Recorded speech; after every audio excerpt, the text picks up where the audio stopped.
Hello po mga kasindero, magandang araw po sa inyong lahat at mapagpalang araw po sa atin lahat. So ito nga mga kasindero, panibagong vlog natin at tayo ay ikot-ikot. Pupunta ako dun sa punta tayo dun sa dati kong trabaho dito may Perpetual Health Las Piñas. Yan. Dati kong nagtrabaho diyan at papasyalan natin. Papasyal tayo doon sa mga dati kong katrabaho. At nag-PM nga sa akin dati kong katrabaho si Bong. May trouble daw na Tingnan natin kung masosolve natin. Tingnan natin kung magagawa natin. So yun nga mga kasindero. Ay. Ikot muna tayo.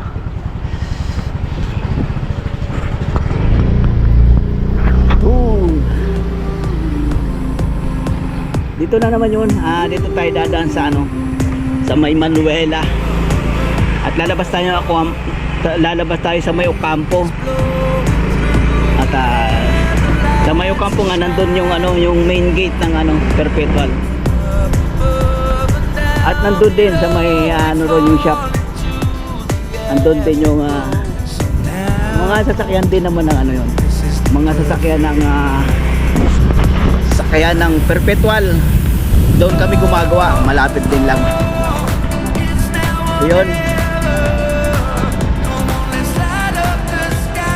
Tayo muna tayo. Dahil isa lang ginagamit kong kamay. Hawak ko yung yung ating camera. Shout out ng mga estudyante.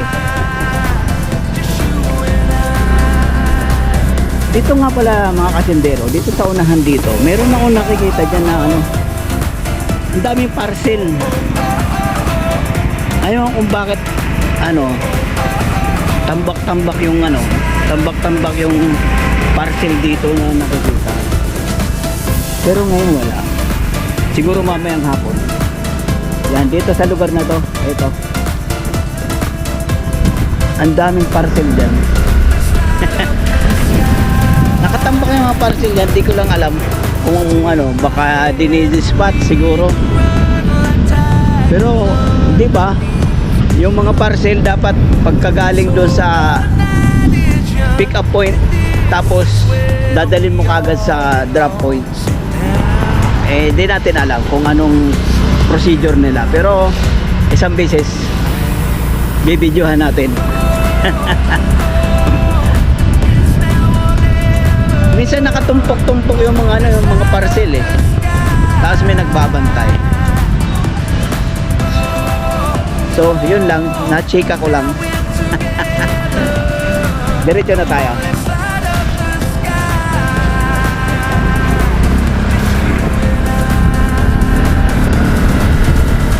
Ay, sarap ng hangin, presko.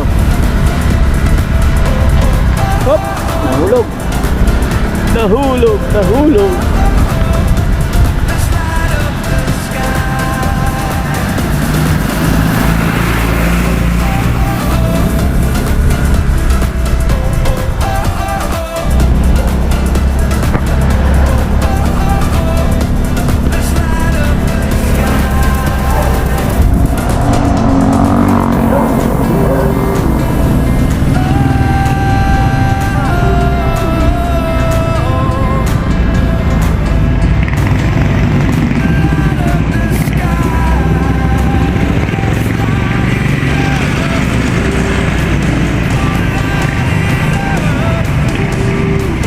So dito na nga tayo mga kasendero. Ayan, Perpetual yan.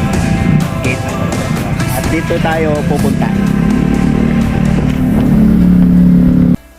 Black ba black? Ito pala si Boss Toyo.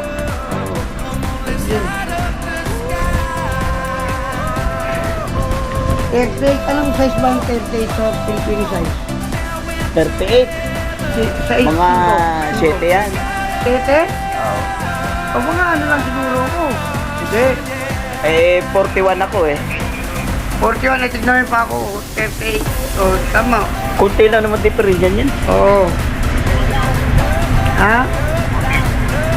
O mga ako nga, 38. 5. So ayan mga kasintero yung ano, yung subject natin. Kaya lang wala pang ano. Wala pang tawag dito. Request. Tagal na naka ano yan, tagal na nakatenga. Sige, okay. Ano balita doon sa ano, sa Starex? Hindi pa ako nakapunta eh. Para makapag-inquiry. Oo, para malaman kung magkano. Saan ba yung Starex? Saan yung sakyan? Andun sa, Daimar eh. Gusto ba ikutan? Ay, wala yung motor ko. Daimar. Ikutan sana natin eh. May check, may ano ka dyan? May, Test light. Wala akong test light eh. Kailangan ma-check natin yung ano, yung supply nung sa, sa may, sa may injector? PT pump o Hindi, wala, siya eh. Pressure pump siya. pressure pump. Ah, may Wala. injector. Oo, may injector Oo. sa electronic. Kuha siya ng ano. Oo. Ayun lang. Yung sa injector tsaka yung sa Computer box, kailangan Oo. nyo magsisignal eh. Para mag-open. para Kasi para mag-pulse. Pag pinatagal namin cranking lang ng cranking. Pag binuksan ko yung bleed, yung sa injector na linya, ang lakas na sirit eh. Wala lang siyang pulse. Wala lang siyang Di supply, nagpa-pulse. hindi siya nag-o-open. Magpa-pulse yun. Kailangan nagagano nyo. Kaya nga, kailangan pagtatakdid ng piston, kailangan mag-pulse siya. Dahil sa command ng computer. Dahil anti-tip eh. Oo. Hindi Oo siya nga, magbibigay. immobilizer yun eh. Ano, kakancel. Oo. Yun nga eh. Wala. Mga madali. Mga kung magkano. Yung pinsan ko kasi tawag dito, naka-live. Pero may pinatawagan sa akin, si Kaloy, yun ang ano doon. Yung kaloy ang hanapin ko ron. Oo. Sa Hyundai. Wala, nasa labas na. Tumawag ko kahapon, nasa labas din. Oo. Tapos, hindi naman daw siya ang gumagawa noon. Meron silang Technician. technician. Pwede yung servisan. May scanner lang na dadalhin Oo. para i-cancel yung ano. Pero mag-inquire ka sa office para matanong kung magkano. Oo. Tsaka ma-dispatch din yung tao. Mag-dispatch. Oo, i-dispatch pa yan eh. Bibigyan ng papel yan para, pumunta ka doon sa ano. Para ma-servisan. Oo. Punta na natin! Wala nga yung motor dala. May motor ako. Kaya lang helmet. Kaya lang. Hindi ako nakadala ng helmet. Ang problema ko rin, siyempre naka-duty tayo rito. Sino makalisigil? Oo nga no. Ito wala pa eh. Yan, pagka maulan pa naman. Asan nga video mo? Ano, nagbablog ako eh. Vlog ka ba? Kanina ka pa nakablog eh. Yun nga. Yo, ito yung dati kong mga kasama sa trabaho dati. Yung Altalan pa kami. Altalan pa rin ngayon. Altalan, tapos naging Alta Movers. Alta Movers. Altalan ulit, binalik. Altalan uli. O, tapos naging DBI, DMI. Si Sir Dick pa rin ang ano. Hindi na. Hindi na. Pero Altalan, iwalay na sila. Bukod na rin dito sa amin. Perpetual na kami talaga. Hospital Yung payroll Altalan na nga ako. pala, movers yun sa mga Movers, heavy mga- equipment. Our construction. Oo. Ngayon, inadapt na kami ng school tsaka ng hospital. Oo, kasi mga sasakyan nila, yun yung kayong... Ngayon, ang heavy equipment, yun ang binigay sa Altalan. Iba naman yung nag-ano. Iba na, si Architect Ana na roon. Architect. Ana, bago yun, yun yung pumalit kay namatay, kay Nubla. Di ba si Oo. Nubla? Oo, yung matanda. Oo, tapos nag-resign. Tapos, pumalit naman si Heidi. Oo, Reyes, yung babae. Yung babae. Namatay din. Namatay na yun, taga-Ayala Alabang yun ah. Oo. Tapos, bumalik na naman si Manlapus. Oo. Tapos, bumalik si Architect. Ay, hindi, namatay na si Architect pala. Bumalik si Manlapus. Nubla, di ba yun yung pag Nubla. nalalasing eh? Oo. Ay, hindi, si Canlas yun. Ay, kanlas nga pala. Si Canlas yun. Ayun, napapakwento na kayo. Ano na to eh? Marites. Ano nangyayari? Hindi, mga alaala lang. Mga alaala nung lumipas. Pinagdaanan natin na Oo. kung sino Sino pala mga datihan natin nandun pa sa Altalan?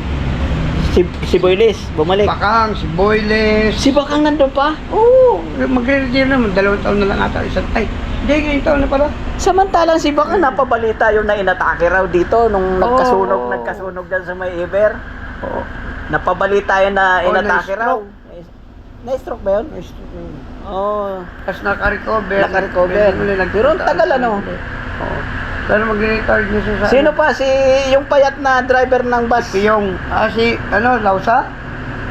Bukod pa yun, yung payat na driver ng school bus. Sino ba yun? Si Lausa nga yun eh. Payat. Yung yung... Nandyan nga yung asawa at nag-extra nga yun sa yung sa palabas sa TV. Ano ba yun? Nakalimutan ko na. Yun nga si Lausa nga yun. Tapos sila... Bong. Diba yung taga sa inyo? Si Bong Pang Kalbo. Pinoy, si Kalbo. Nandito pa rin. Wala na. Wala na.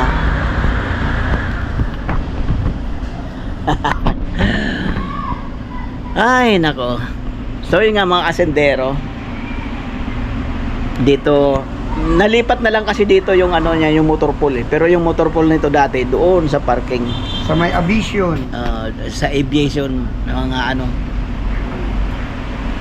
Pero dito banda, ganun pa rin Yung mga bahayan nga lang dyan, wala na. Ayan, yung building na yan. Diyan tinanggal. Yung Ayun, oo, yung mga empleyado dyan,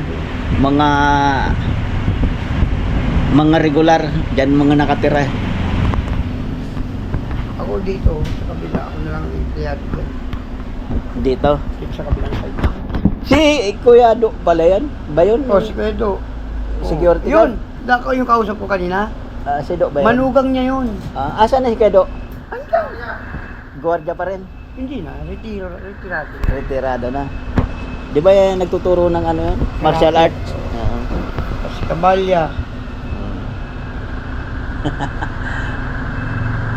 Pero si Master Mackley, wala na rin. Mahina na talaga. Sino ba yung mataba na gwardiya dati? Kalbo na rin. Parang naglalaro ng... Si Geraldo. Bukod pa yun, yung isa, yung naglalaro ng... Matagal na rin yun. Andyan pa rin. Wala. Binata din yun na tumanda na lang sa duty, hindi nakapag-asawa. Pero mahilig sa beer house.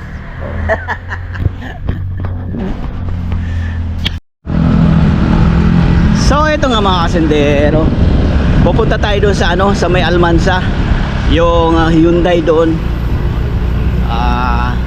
service center ng Hyundai. Tatanong natin kasi may static sila na nawala yung susi. Ang gagawin noon, papagawa na lang, nagpagawa sila ng susi, kaya lang hindi rin umaandar kasi nga may transponder yon. Ang gagawin nung papakotation tayo kung magkano yung ipapakancel yung immobilizer o security code, basta yun. Kasi yung original na susi may chips yun sa susi at may transponder nga. Ngayon magtatanong tayo kung magkano. Yan, pupunta na tayo doon sa may Almansa Hyundai. So ito na nga mga kasendero, nandito na tayo sa Hyundai at hanapin natin yung service center para makapag-inquire tayo. Dito siguro yun. May arrow dyan dito tayo punta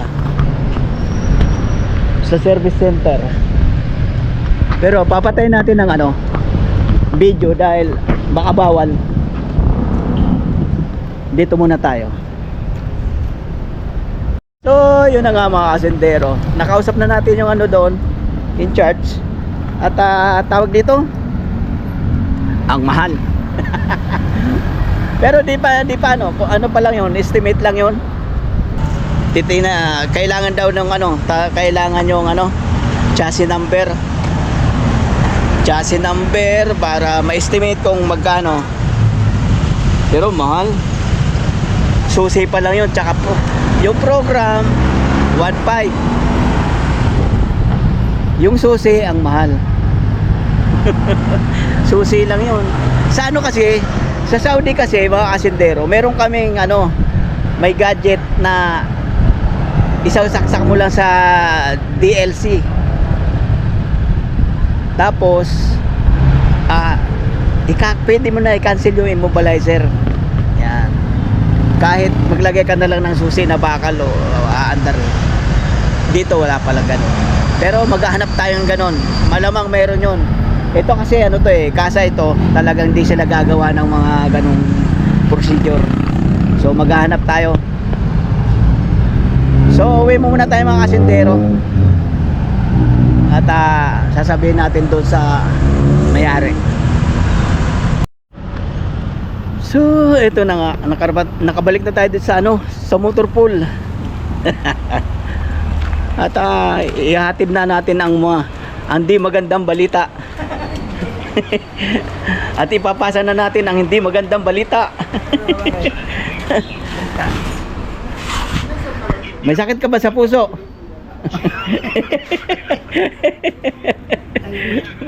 wala silang pang-cancel ng ano, ng immobilizer. Ang kanilang procedure, papalitan ng susi na mayroon chips, tapos ipoprogram. Yun na nga. Yun. Baka may sakit ka sa puso. Estimate lang naman yung kasi kailangan nila ng anong VIN number, chassis number. Estimate lang naman. 10,000 yung susi. Tapos 1.5 yung ano, 1.5 yung pag-program. Bukod sa susi, pagpunta rito ipo-program pa yon. Wala, mahina dito, mahina mga technician dito, putragis sa Saudi. Ang liit lang na ano, ang liit lang na gadget, isasaksak mo lang sa DLC. Yung sa OBD doon sa ilalim, saksak mo lang doon. Tapos on mo susi, tapakan mo na 3 beses yung silinyador sagad. Patay. Tapos tapak ka ng preno. Tapos ano mo ulit, tapak na naman 3 beses doon sa silinyador. Wala na, cancel na yung ano nun. Pero iba-iba yung ano, iba-iba yung procedure. Bawat sasakyan, iba-iba yung procedure pagka-cancel ng security. Pero yung gadget na yun, sayang, di yun ang naiuwi ko Ang naiuwi ko lang scanner. Pero kasi ano, yung mga naggagawa ng susi, meron yan. Pero may pinipenta sa online Ha? Sa online yung pang ano? Oo, pang cancel. Pang bata. Magkano sa online? Oh, pwede ka nang bumili noon. Kaysa naman sa 10,000. Kaya pare. Ay na. Ano lang, estimate lang naman yun. Pero sabi ko, ano, titingnan ko yung ano, yung VIN number tapos papakita ron. Ito yun yun. O paano mo kaya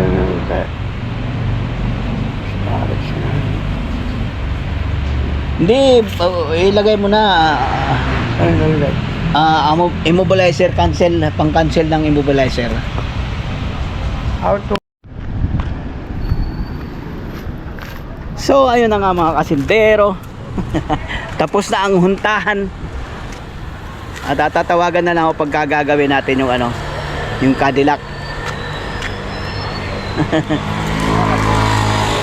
At ayun na nga, anong oras na?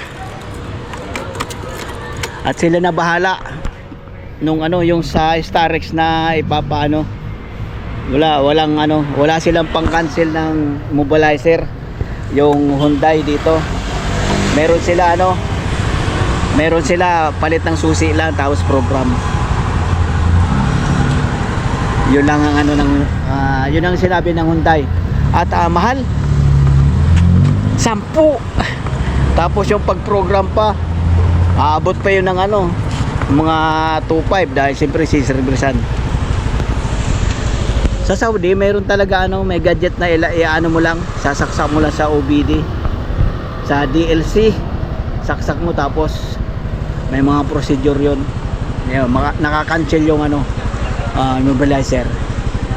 So yun na nga, uwi na tayo mga kasintero at hapon na. Magbablog tayo ulit rito pagka pinagawa na yung ano, pag pinagawa na yung Cadillac.